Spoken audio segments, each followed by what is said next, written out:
Live from Washington, D.C., this is Balance of Power with Joe Mathieu. President Trump says he's on a similar wavelength as Governor Tim Walz. Welcome to the Monday edition as Washington reels from another deadly ICE shooting in Minneapolis, setting up a partial government shutdown likely on Friday, even after the president spoke with Walz a short time ago in a call that Walz described as productive. This hour, we will get an update from Bloomberg's Washington correspondent Tyler Kendall and from our senior Washington editor Wendy Benjaminson, and we'll delve into the legal debate over this second deadly ICE shooting with constitutional law attorney Robert McWhirter. We'll have analysis as well from our political panel. Jeanne, Zaino, and Rick Davis are with us for the hour. Judge Catherine Menendez today is considering the state's urgent request by way of a lawsuit to end ICE's so-called Operation Metro Surge and take the agents out of town. Minnesota officials filed that lawsuit around the time of Renee Good's death, which is, of course, a couple of weeks now. There's a tandem lawsuit, a separate lawsuit that Judge Eric Tostrad is weighing in Minnesota. Law enforcement's lawsuit requiring the Trump administration to preserve evidence stemming from the shooting over this past weekend, the shooting of Mr. Preddy. And to that end, there are multiple reports now, as of the lunch hour today on the East Coast, that several federal agents had their body cameras on during the fatal shooting that took place on Saturday. In fact, now DHS is reviewing that camera video from the Preddy shooting, according to those sources. Knowing that the president himself said in a very brief interview with the Wall Street Journal, I guess they got him on the phone for about 5 minutes, that, quote, "We are looking, we're reviewing everything, and we'll come out with a determination." Asked whether the officer who shot Alex Preddy had done the right thing, he provided no answer. But a short time ago, the president on Truth Social updating the story once again. And I'll note that we don't know if we're going to be hearing from or seeing the president directly today. He's got a number of events on the schedule, but so far, at least, they are all closed press. This post, as of last hour, reads, Governor Tim Walz called me with the request to work together with respect to Minnesota. President says it was a very good call, and we actually seem to be on a similar wavelength. I told Governor Walz I would have Tom Homan call him. That's his border czar he's referring to. And what that we're looking for, any all criminals that they have in their possession. Tom Homan, according to the president earlier today on social media, will be making his way to Minneapolis by the end of the day. And before we get to the political fallout with regard to government funding and now a likely government shutdown at the end of the week, we want to update things with Bloomberg's Washington correspondent Tyler Kendall, who's got her eyes on everything coming out of the administration. Tyler, we should note press secretary is scheduled to deliver a briefing this hour. What else can you tell us?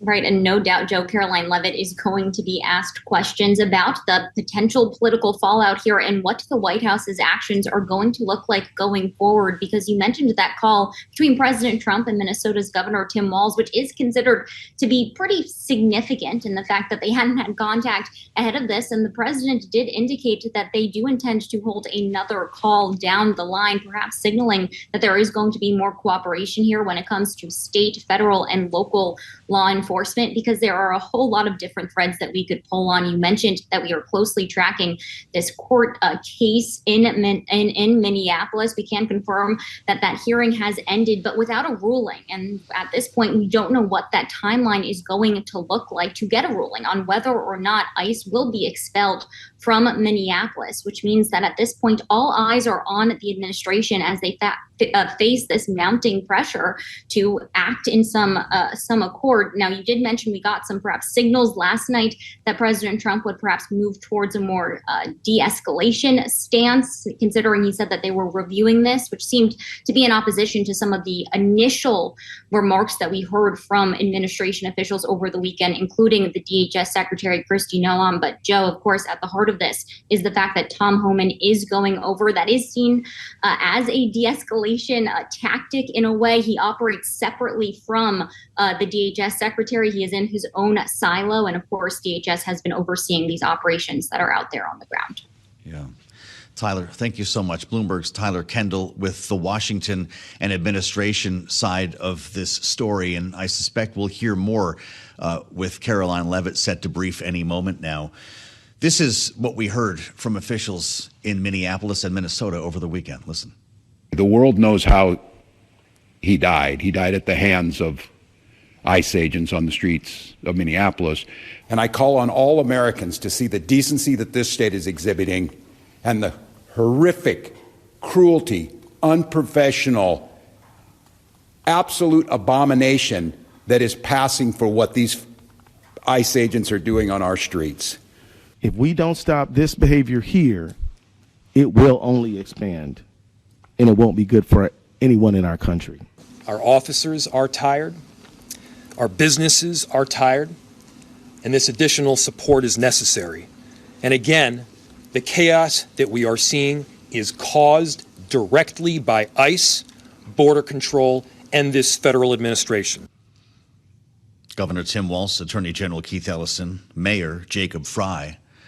Wendy Benjaminson was working over the course of the weekend as our senior Washington editor as all of this unfolded, and joins us now with her eyes on the administration and, of course, the state capitol in Minnesota. Wendy, it's great to have you with us here. The president says he's on the phone with Tim Walz this morning. Similar wavelength. Is this evolving again before our eyes based on the pushback that the president's been hearing? I think it is, and it sort of begs the question of what would have happened if he'd called Tim Walz a month ago and said, hey, thinking about coming up there, can we work this out? And maybe that would have saved Renee Good and Alex Preddy. This has been extraordinary, and I think, as we know, Trump is a huge has a huge appetite for social media. He is on it all the time. That means he cannot escape the videos that we are all seeing. And he is seeing this go down. He is having, even the Republicans who aren't saying anything publicly, we believe are calling him and saying, look, you better turn the temperature down. This is going out of control. And then we hear last night that he's going to review the evidence. And just before I came on, I saw that after Trump said we are reviewing the evidence, DHS says they now have a body cam video of the shooting. Yes. So we will see that now.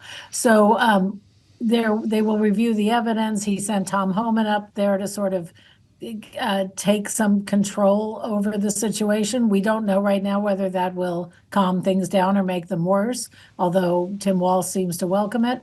And then you have the possibility that they'll just pull out of Minnesota entirely. Mm-hmm. I have to be honest, I'm not sure I understand what sending Tom Homan is going to do here, Wendy. The border's closed. This is the president's border czar. What's he going to be doing in Minneapolis? Well, I think he trusts Tom Homan very much. There has been scuttlebutt, but it's only scuttlebutt that, he may not be happy with the way Kristi Noem is running things. He may not be happy with Greg Bovino. Yeah. He is that border control commandant who walks around in the military garb and has become sort of the unpopular face of this. So it may be that there's a guy, Tom Homan, whom he trusts, who can get up there, be his eyes and ears, and tell him just how bad it really is. And if Homan meets with Walz and Frey and Ellison, then maybe some reason will prevail at some point. Wendy, thank you for the insights. As we consider the voices in the administration, including the aforementioned Greg Bovino, who Wendy mentions, there were a lot of folks out doing social media, doing Sunday morning television. Here's a sense of what we heard. An individual approached U.S. Border Patrol agents with a 9mm semi-automatic handgun. The agents attempted to disarm the individual, but he violently resisted. Fearing for his life and the lives and safety of fellow officers, a Border Patrol agent fired defensive shots. This individual showed up to impede a law enforcement operation and assaulted our officers. They responded according to their training and took action to defend the officer's life and those of the public around him. And I don't know of any peaceful protester that shows up with a gun and ammunition rather than a sign. That was Secretary Kristi Noem there following Greg Bovino. Kristi Noem saying without evidence that Preddy was there to, quote, massacre law enforcement, unquote. We add the voice now of Robert McWhirter, the constitutional lawyer practicing criminal defense, civil rights attorney. Robert, it's great to have you with us once again on Bloomberg TV and radio. I'm just wondering your thoughts on this most recent revelation. They have at least one, and it might be several, body cameras that were being worn by federal agents. Will they matter in this case? Because they did not seem to matter in the last one. Oh, I think they most certainly will matter. And the difference in the Renee Good case from this one is the videos are even more stark about what occurred here. And to be clear, Robert, that was cell phone video in that first case. This is actual body cameras they were apparently wearing, right? Well, body cameras from the officers, but you've got the cell phone videos of other people around. And, you know, you can't, if you're Christine Noem, I mean, if I was her lawyer, I'd say, look, you can't lie your way out of this one. You have the videos. And I've thought a long time, like, what is a better thing for protecting rights? Is it our Constitution and Bill of Rights, or is it our cell phones? It might be our cell phones under this particular regime. Wow. Because if you see what happened there, it is just shocking. It was an execution of an American citizen who was standing there. There was no reason to go beyond that. You know, I'll also add another point. When Secretary Noem states that there's no reason to bring a firearm to a protest, well, what did they say during Kyle Rittenhouse when that young man went fully armed and killed 2 Black Lives Matter protesters? They weren't saying the same thing about that. They say we have a Second Amendment right to bear arms. This man did not brandish it, he did not pull it, and he did not deserve to be killed by an ICE agent. Execution is the word that you chose there. Would that suggest, if proven, that officer be charged with murder? Because J.D. Vance says ICE agents have absolute immunity. J.D. Vance is wrong. And I think he supposedly had law training. He should know better. No, federal agents, including ICE agents, have a qualified immunity for the conduct of their federal duties and while they're doing their federal duties. That does not give them immunity from a homicide charge. And I will tell you, there is no statute of limitation for a homicide charge. So you don't have the right to then violate the Constitution, barge into people's homes, and do what ICE agents are doing. And realize this was preceded by several assaults against women who were being pushed down by the ICE officers. So really, that is just simply wrong. You cannot say that committing the killing of a protester is within your official duties. But if you say that, then I think we're all lost. Interesting language from Mr. Bovino as well, who talked about the law enforcement, in fact, as victims here. Good job for our law enforcement in taking him down before he was able to do that, referring to the massacre of law enforcement that was being alleged. Bovino said Preddy injected himself into an active law enforcement scene. Robert, that's what we've been hearing from a number of members of the administration, that by way of blocking the officers' work, the protesters are voluntarily putting themselves in danger. How would you react to that? Well, everybody has a right to protest. What this man was doing is he had his camera up and he was videoing what the agents are doing, and you have a perfect right to do that. Also, the person who unholstered this man's gun was another ICE agent. He never pulled his gun. He may have had it strapped to him, but he never pulled the gun. It was an ICE agent who did it just before another ICE agent, and it looks like shot him in the back of the head. So, you know, you can't lie your way when you have video evidence. And I think that's what this case really comes down to. And look, you know, this is just absurd. You know, I need to say one thing. ICE agents are enforcing immigration law. For the majority, immigration law is a civil violation. You know what else is a civil violation? A traffic ticket. So now you have people in full military regalia enforcing civil violations. It's performative, it's a big show, and it's dangerous. And frankly, they're not even deporting as many people as the Biden administration and the Obama administration did. So they're incompetent at the very job they're saying they're doing. I want to clarify this Second Amendment issue while you're with us, Robert, and this has been very helpful for us to clear some things up. We heard a lot about the Second Amendment over the weekend. To your point, it appears in the video that he was disarmed by one of the agents. So it was legal for him to be carrying this as a licensed gun owner with a carry permit here. But the fact that these were federal officers, does the presence of ICE at any level supersede the Second Amendment in the way that he acted yesterday in carrying, or Saturday, carrying that weapon? Absolutely not. The Second Amendment applies. Well, when the Second Amendment was first written, it applied directly to the federal government and not the state governments. We have since expanded our understanding of the Bill of Rights, so it applies to state government as well. But being a federal agent doesn't mean you have the right to violate people's constitutional rights, and it doesn't mean that you can violate the right to bear arms. Now, if you want to say that there should be greater gun regulation, well, then that's a different discussion. But then I think you're going to have to call upon the National Rifle Association to come in and say, oh, okay, we're going to allow for more gun regulation to prevent this from happening. And they seem pretty quiet right now in this situation. Really interesting. Robert, I really appreciate it. I'd love to call on you again this week as we learn more about these two cases before the state.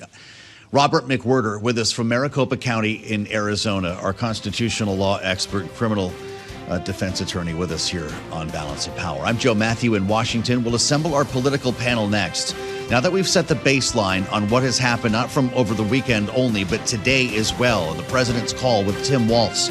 We'll get the read on this from Jeanne, Zaino, and Rick Davis, Bloomberg Politics contributors. They're up next on Balance of Power on Bloomberg TV and radio. Thank you for joining us on this Monday on Bloomberg TV and radio. Presumably curled up somewhere warm. I hope that's the case for you. With an ice-ensconced nation, at least 2/3 of the country hit by that storm over the weekend, and we're still looking at, of course, hundreds of thousands of power outages. We'll get an update a little bit later on from Bloomberg's Myles Miller, who's in downtown New York. In fact, it's been in Central Park looking at the response from city officials and what was, of course, a major early challenge for Zoran Mamdani. We've got our eyes on the White House as well today, following the second deadly shooting by an ICE agent in Minneapolis. It took place over the weekend. As you can see on Bloomberg TV and on YouTube, Karoline Leavitt, the White House press secretary, just began her briefing at the White House in what is a room full, even with the weather here shutting down the federal government. It does appear we have some mixed messages coming from the administration. Karoline Leavitt saying a short time ago, quote, Governor Walz and Mayor Frey have shamefully blocked local and state policy from cooperating with ICE, actively inhibiting efforts to arrest violent criminals, encouraged agitators to stalk, record, and confront federal officials, creating dangerous situations. Obstructing federal law enforcement and inciting violence against officers is wrong and illegal. She says they've used their platforms to encourage left-wing agitators, and saying this only an hour roughly after President Trump went to Truth Social to describe a phone call he had today with Governor Tim Walz. He writes on social media, Governor Walz called me with a request to work together with respect to Minnesota. It was a very good call, the president says, and we actually seem to be on a similar wavelength. That does not sound like what we're hearing from the press secretary as we attempt to rationalize these two lines of thinking, knowing as well that it is expected the government could be facing a partial shutdown by the end of this week because of not only Democrat but Republican pushback on what took place over the weekend. The fact is you need 60 votes in the Senate, and getting a DHS bill, which is, by the way, combined with other spending bills in a minibus, is not going to reach that threshold as Chuck Schumer demands the bills be split apart in DHS be addressed on its own. It's where we start our conversation with our political panel. Bloomberg Politics contributors Jeanne, Zaino, and Rick Davis are with us. Jeanne is our Democratic analyst and democracy visiting fellow at Harvard Kennedy School's Ash Center. Rick is a partner at Stonecourt Capital, our Republican strategist. Jeanne, have Democrats decided to shut down half the government on Friday? Yeah, I think it's very clear from what Schumer and all Democrats that we've heard from so far have said is that they hope that the Republicans split this, take out the one bill with the DHS in it, pass the others, and then negotiate or work on what is going to go forward in terms of DHS, because they simply cannot now fund this thing. They are hearing from their constituents. It is loud and clear. People were in, for many millions of people in this country this weekend, watching these horrific videos out of Minneapolis. And I think if anybody thought there was unification on the part of Democrats over healthcare to shut down, this is something I don't think we've seen in a long time. They are widely unified. They've got some Republicans who may come over. So I think we are looking for a partial shutdown, unless, of course, John Thune decides that he's going to, that there's a deal to be had here and that they break this thing apart and work on revamping DHS. Well, for starters, I'm just struck to both of you by just the extreme nature in which the entire political landscape changed between Friday and a Monday. It is incredible the impact that this second shooting has had over the funding debate. Rick, you spent a lot of time in the Senate. Is it realistic for Chuck Schumer to talk about pulling all of these spending bills apart? Because even if they do, the House isn't here. They'd have to come back. They won't be around like little next week, and the government shuts down anyway, right? Yeah, obviously his focus is on the Department of Homeland Security, ripping that out of the minibus. And I think he's got plenty of support within the Democratic caucus to do it. It's kind of a gift handed to him by the Republican administration saying, hey, we're right about to have a opportunity to finally get this budget done without a shutdown. And we're going to create a scene in Minneapolis that'll be so extreme that even you can't say yes to the deal you've already said yes to. So, yeah, this is a problem. And the administration, has created this problem for itself. Even Republicans aren't prepared to walk the plank for DHS.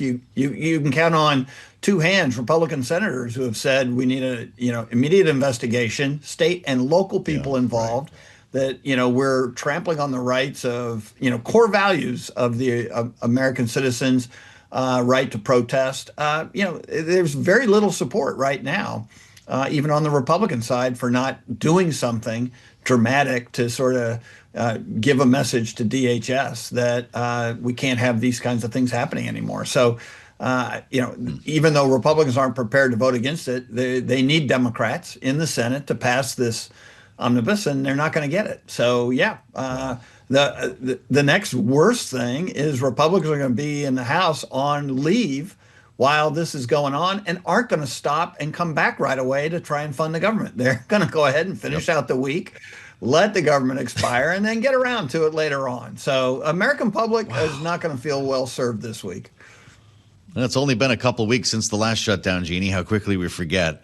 I had to chuckle. The tip sheets all pointing out the fact that it is not news when Tom Tillis or Lisa Murkowski push back on the president. But some of the other names that we've been seeing, Bill Cassidy is suddenly the poster child. Not that he's very happy with Donald Trump as being primaried by the president, but the Republican from Louisiana writes on social media, the events in Minneapolis are incredibly disturbing.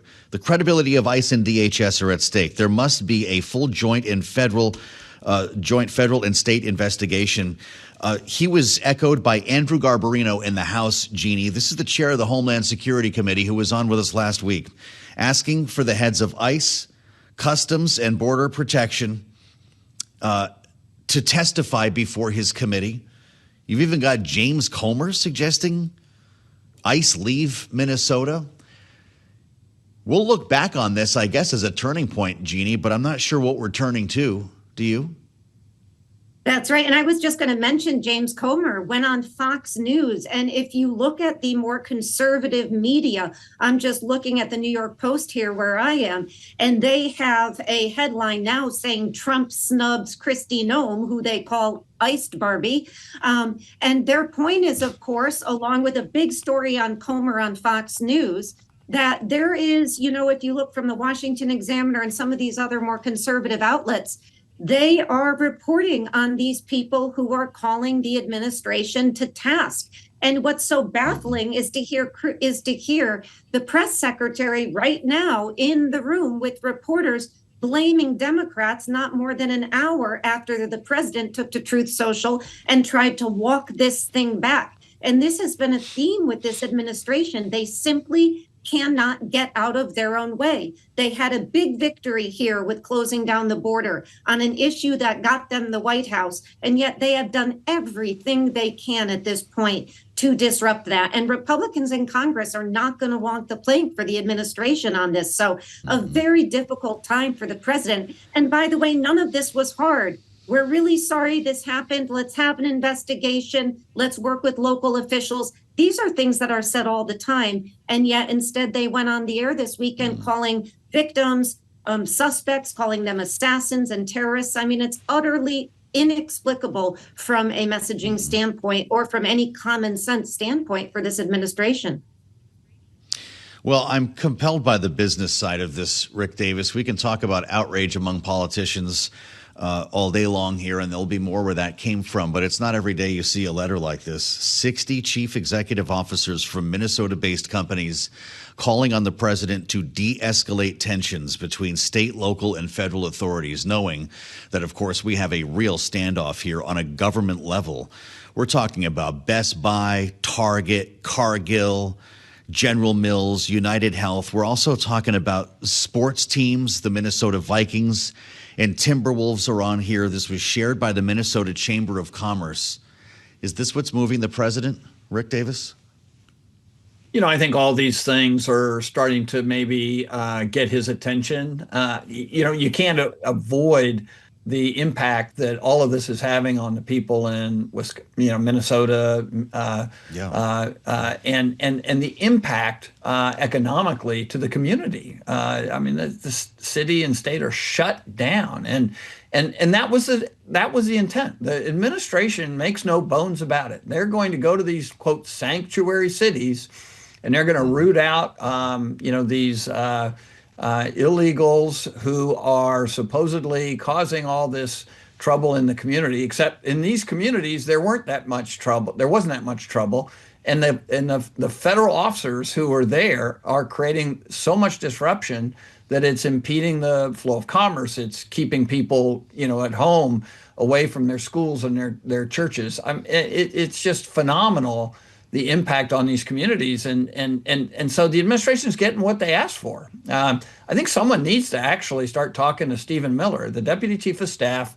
Is the first one to call Preddy a terrorist, and in any other administration, there would be people from his own party calling for his head today. But in this administration, they throw so much out there that you don't know which atrocity to react to. 30 seconds, Jeanne. Representative Robin Kelly, a Democrat, of course, has articles of impeachment for Kristi Noem. 120 Democrats have signed on. Is that going anywhere? I don't know if the impeachment is going to go anywhere, but Donald Trump looks like he is about to take action potentially. Just the movement of Tom Homan up there, and Tom Homan and Kristi Noem and Lewandowski have been at odds for a while. So I think he knows how bad this is. Jeanne reminds us Tom Homan is making tracks directed by the president to Minneapolis. Jeanne Zaino and Rick Davis, thank you both so much. Great analysis at a very difficult moment. This is Bloomberg. Great to see you. Yes, I'm Joe Mathieu in Washington, where there are only the hardy souls at work today. The city is largely shut down as plows continue to push snow around. Lawmakers are going to have a tough time. And by that, I mean senators. The House is out this week. Senators with a lot of work to do are going to have a tough time getting in per usual this evening with so many thousands of flights canceled. And they're looking at a funding deadline at the end of this week that will likely bring us all to Capitol Hill on Friday to witness what appears to be another partial government shutdown in the works. If you've been with us, you know this has everything to do with the deadly ice shooting that took place over the weekend in Minneapolis. Of course, the White House, though, is also tracking this storm, and we just got an update a little while ago from Caroline Leavitt, the press secretary, in the briefing room today. We're looking at about 765,000 homes and businesses that are out right now. The grid has actually behaved quite well around most of the country, but these power outages are simply part of our reality here, with ice hitting local distribution lines. According to poweroutage.us, more than half of the outages are in 3 states. They are not in the Northeast: Tennessee, Mississippi, Louisiana. In terms of snowfall and ice, for that matter, we've got more than an inch of ice around the southern plains and southeast, Oklahoma, Louisiana, Mississippi, South Carolina, dealing with a pretty major test of their grids so far. The heaviest snow, though, in the Northeast, indeed. 23 inches, the jackpot in New Bethlehem, Pennsylvania. In New York City, 11.4 inches, and that's where we find Bloomberg's Myles Miller right now. He's actually in the middle of Central Park checking out the response from the city. This is, of course, our national security reporter who is on storm duty today. Myles, you are no stranger to politics, and I'm wondering what the reviews are so far for your relatively new mayor, Mamdani.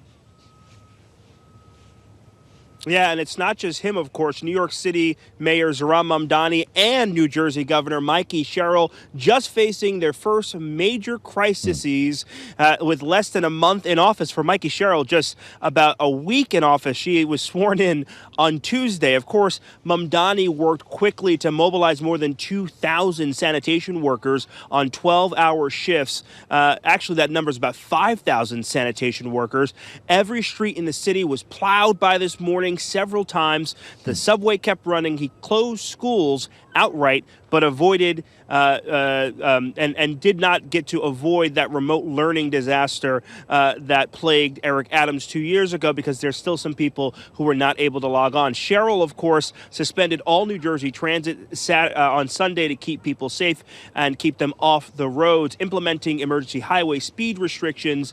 But both of them truthfully avoiding the mistakes that have ended or damaged some mayoral careers. What we also know is that there is the flight situation. 3,000 flights here in New York, more than 3,000 canceled today, and the economic impact is going to be large. Usually when storms like this happen, you're looking at $15,000 worth of damage in the hard-hit areas, and of course the dependency on the electrical grid with more folks trying to warm up their homes, making it more difficult for those homes. But listen, here in Central Park, people taking it all in stride, making snowmen, doing some sledding, enjoying themselves.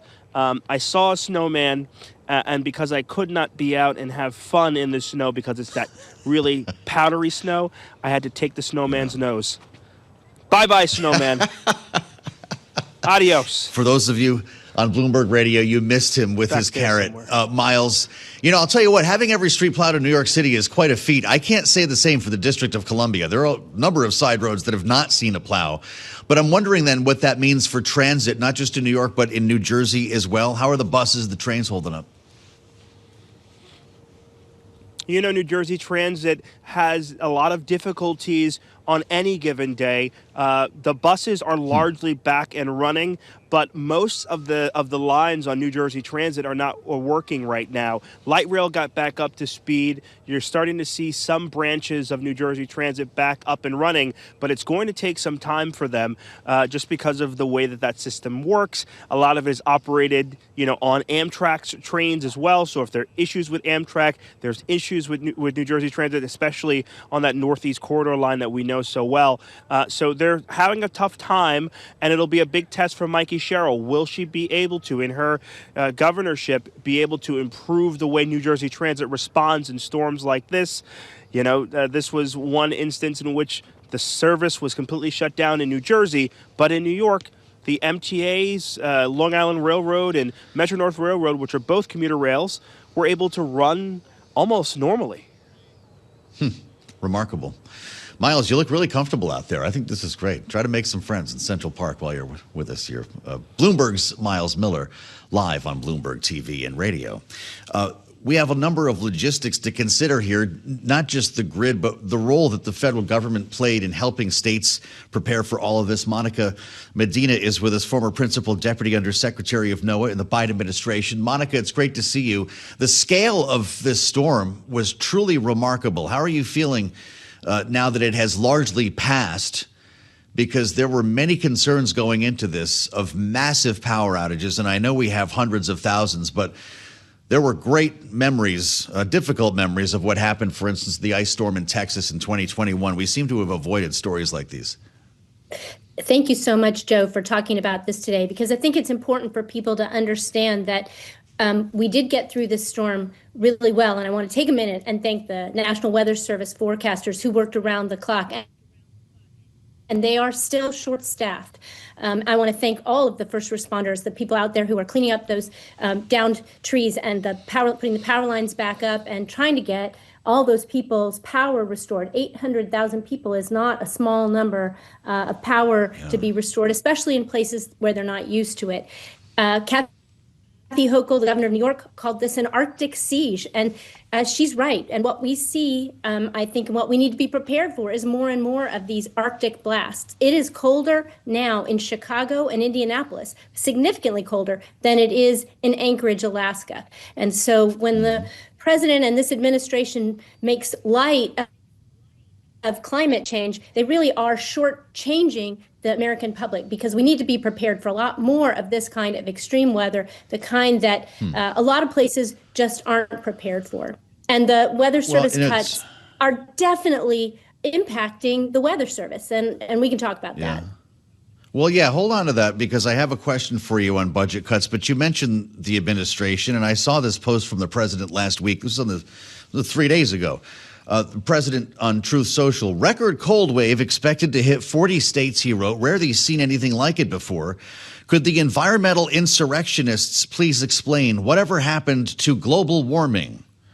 I don't know if you're an environmental insurrectionist, but the president is obviously trying to get to something that's a matter of semantics here, correct? I mean, if we talk about global warming, you could call it climate change or whatever. Why don't you go ahead? He is. And I'm a realist. I'm someone who looks at the facts. And the fact is that our global climate has been warming. And last year, we just got the information out of NOAA, kind of quietly. They snuck it out the door. It was the third warmest year in the U.S. on record. And after the last 2 years, which were 1 and 2. So the last 10 have been the warmest. What that means is incredible shifts in climate. So one of the reasons this storm was so powerful was because it was supercharged by warm ocean air. And that's why it was so wet and so extensive across the country. It's not these days, what weather and climate scientists are saying is that the storms that we're seeing are stronger, are wetter. And that's why we had so much ice, frankly. And that between the dip in the Arctic air that went all the way down to Louisiana and Texas and Tennessee in record low temperatures, and on top of that, a lot of moisture coming out of the Gulf, what you see is a huge storm that spanned thousands of miles. And so the president can pretend that climate change isn't happening, but it is. And Americans know it. That's the thing. They see it. It's like a lot of things he tries to spin, but you can't change what people see with their own eyes, what they experience. And so here we are. We need to be adapting to these things. We need to be prepared. And one of the reasons why I think the grid, you mentioned earlier that the grid had held up pretty well, was because we've seen this happen before, and we switched to a stronger grid with more renewable energy. Places like Texas, which had huge problems in 2021 with a similar storm, now have much more battery storage, much more solar and wind power. And so they were able to shift away from the more difficult types of power. But what people will see because of the really terrible policies of this administration is a rise in their electric power bills, because, as you also mentioned, natural gas prices going up, electricity demand through the roof at a time like this. We've taken power projects out of line. We've taken them offline, the ones that were coming online, that were going to help relieve some of the strain on the system during these cold spells. So the policies of this administration have been really a disaster and make really challenging. Monica, I want to ask you like about the budget worse. cuts at NOAA. I clearly you're not a fan of the administration. I just want to know more specifically about the cuts to NOAA. Following the cuts we saw from the DOGE, and now these proposed, I believe, roughly 30% cuts. It's a $1.7 billion cut to the National Oceanic and Atmospheric Administration. Where would that leave the agency in 2026? That will leave the agency really strapped. Listen, the Weather Service, which is kind of the basic service that every American relies on, that the government provides on a daily routine basis, is 4 things. It's people. They've cut people. They've cut important people. They've cut years of experience. So even if they try to hire back some of those people, they won't be able to get back people with the kind of experience that they've lost. They've cut the amount of data we're collecting. You know, these little weather balloons, people talk about them. They, you know, offices used to put those up in the atmosphere every day, like clockwork, routinely. And that collected basic data that made our models better. And we don't do that as much anymore. There are lots of holes in our data now. That's going to make these forecasts less accurate. On top of that, we're cutting the science, the analysis of the data. It's not science for science sake. It's science so that we can get these forecasts right, so that we can give people the kind of advance warning they had on this one, which was a massive storm. But what if it's a flash flood? What if it's a fire and wind, right? We need that data and the analysis that makes our models stronger. And then we need to collaborate with the private sector. And they're cutting the research centers, the places where that collaboration happens. So it's devastating what's going on at NOAA. And even if, which the House did put back money so that NOAA would be fully funded, I'm not sure this administration will follow the Congress's direction and actually fully fund all those programs and offices and people. Okay, Monica, thank you for joining us. I appreciate it very much. Monica Medina, former Principal Deputy Undersecretary of NOAA, with us live on Bloomberg TV and radio. Obviously, a lot of questions here about the direction that agency is going in. We're headed to Bloomberg Business Week Daily. That program starts just a couple of minutes live from World Headquarters in New York. I'll meet you back here on the late edition of Balance of Power as we dig out and try to clear out the cobwebs here on a Monday, counting down to a government shutdown on Friday. This is Bloomberg.